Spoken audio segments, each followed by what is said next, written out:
news companies because you have a quality product in some respects. Why don't you explain a little bit about that? Absolutely. I mean, I think that our goal has been, from the video platform side, to do basically two things, is provide a myriad of ways to create content that's live and on demand. So whether that's, what we call authentic, which is using a mobile phone to create content, or professional broadcast quality equipment, the goal is really just to provide those opportunities. Because at the end of the day, we're just enabling technology. It's up to the content creators in terms of how they want to leverage that for the purposes of creating content.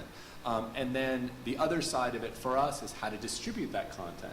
Well, the very interesting thing about all of this, not only from a content creation standpoint, is how is it reaching users? Because as we know, while audiences are continuing to move online, they're also becoming extremely fragmented. They're consuming content from mobile devices, from internet-connected devices, as well as the PC or the television. So that's another kind of dimension to this, is how do you get the content to audiences where they're actually spending the time so that they can consume it. And that's the other side of the problem that we're trying to address. That's true. And we look at this not just as a US thing, but around the world, where are we going to have 1 billion smartphones capable of, in theory, receiving video? Mike, you know about that. Yeah, there's going to be a lot, and increasingly we're seeing not only phones coming with a camera on one side, but there's already some models, some brands have got cameras on both sides. So the phone can be used for video calls as well as video broadcast.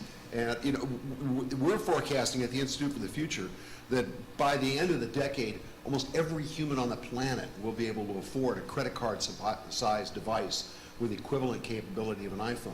So this becomes a new kind of base assumption for new services that we might have imagined.